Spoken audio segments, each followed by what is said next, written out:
All right, some of you guys may remember back to the classic Schoolhouse Rock video, Conjunction Junction, where you saw a lot of train cars going by, and that's what we're going to talk about today. We're going to talk about conjunctions, and they really are the workhorses of the parts of speech.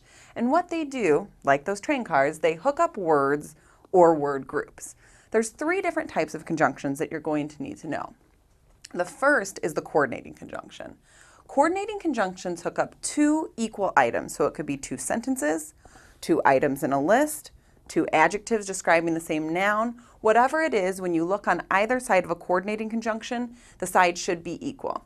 The nice thing about coordinating conjunctions as well, there's a limited amount, so they're pretty easy to remember. It's for and nor, but or, yet, and so. The next type we're going to talk about are the correlative conjunctions, and they actually function much like coordinating conjunctions. However, they come in pairs. So they're the word groups that you use together. They're still going to hook up two equal items, but they're going to do it using two words. Things like either or, not only, but also, both, and. So you're going to use it. You could say either this or that. Not only this, but also that. So you'll use them together to hook up two equal items. And then the final type, probably the most difficult type to understand, is the subordinating conjunction. And what those do are introduce dependent clauses. Those are those groups of words that can't stand on their own. And what they do is then hook them up to independent clauses so that they can stand together. Some of those popular subordinating conjunctions are although, since, because, when, while, until. I really suggest taking a look at the big list of them because some of knowing subordinating conjunctions is just being aware of what they are. Let's talk about some tips before we take a look at how they actually work in writing. So the first trick I want to tell you about is fanboys. You may have heard this before, but it's the super simple way to remember those coordinating conjunctions we just talked about. For and nor, but or, yet, and so. So I guarantee if you remember that acronym, it's going to be really difficult to forget those coordinating conjunctions. And then the other trick that I want you to remember is that a subordinating conjunction will always, no exception, will always be the first word of a dependent clause. So when you're starting to identify different clauses, if you've identified something as dependent, take a look at that first word because that's your subordinating conjunction. All right, let's take a look at some writing and see if we can actually look at some conjunctions and identify them in action.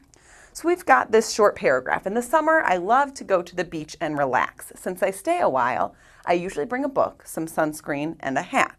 The beach is ideal because then I can either go in the water or lay in the sand. So let's start identifying some of those words, those conjunctions that hook things up. We've got in the summer, I love to go to the beach and relax. So I've got two things that I'm doing there, and is a conjunction.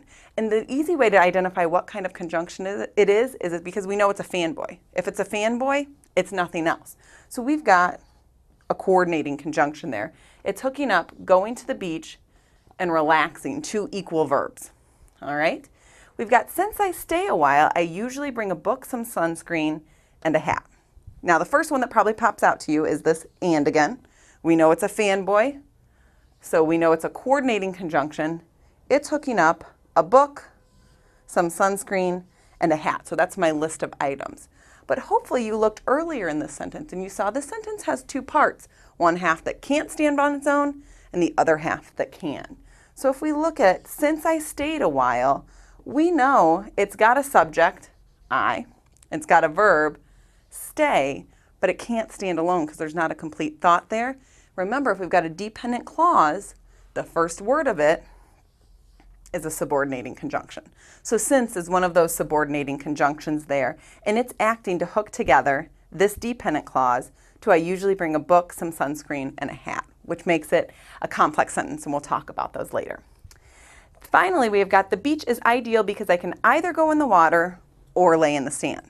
So we already have these two things that we know are being hooked up, laying in the water or laying in the sand. I guess you could lay in the water, and going in the water.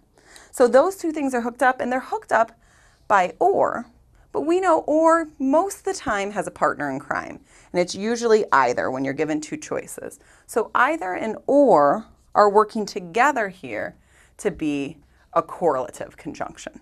So here you can see how conjunctions work together and really how they work to hook things up and make your sentence make sense.